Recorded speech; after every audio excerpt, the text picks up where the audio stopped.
allez bien. Moi, c'est Elsa Diana. Alors, certainement, vous avez pu regarder ma précédente vidéo de lancement de ma chaîne YouTube sur le thème des études d'infirmière.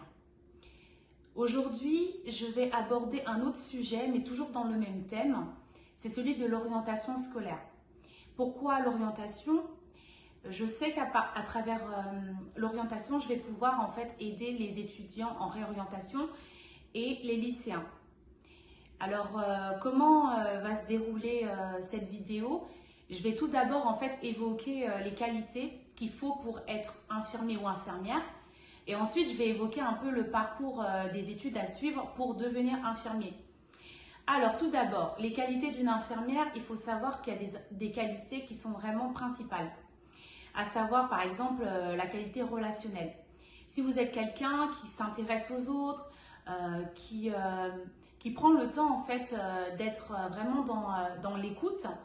Par exemple, lorsque quelqu'un vient vous parler de certains problèmes, si vous prenez le temps d'écouter, c'est déjà une qualité. L'écoute active, c'est une qualité qu'a une infirmière.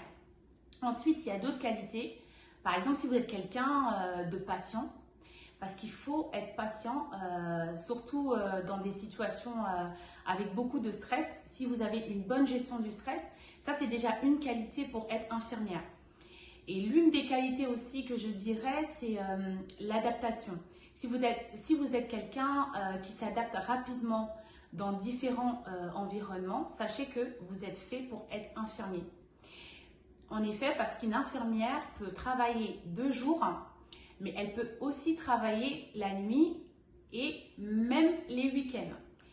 Donc voilà un peu les différentes qualités pour être infirmier ou infirmière. Maintenant, je vais vous parler du parcours d'études. Alors, pour être infirmier, il faut savoir que soit vous passez par Parcoursup, avant c'était admission post-bac, donc vous candidatez sur la plateforme et vous êtes sélectionné par rapport à votre dossier. Ou bien pour les professionnels en exercice, il vous faudra par contre un certain nombre d'années d'exercice et ensuite passer le concours. À l'issue du concours, si vous êtes sélectionné, à ce moment-là, vous pourrez rentrer dans les études infirmiers. Ce sont des études d'une durée de 3 ans, donc ça équivaut à une licence. Et il faut savoir qu'à l'issue de ces 3 ans, à ce moment-là, vous aurez possibilité d'exercer le métier d'infirmier. Voilà un peu ce que je voulais vous expliquer sur l'orientation. Il faut savoir que c'est des études qui ne sont pas toujours évidentes, mais lorsque vous savez que c'est fait pour vous, lorsque vous savez que vous avez les aptitudes, que vous avez les qualités, il ne faut pas hésiter, il faut se lancer. N'ayez pas peur. Voilà un peu tout ce qu'il y avait à dire sur l'orientation au niveau des études d'infirmier.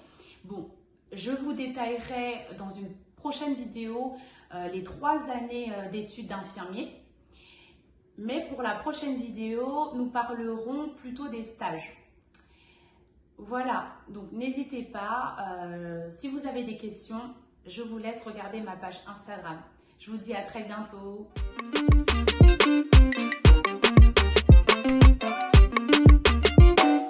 Yahweh, je l'aime, et Jésus m'aime.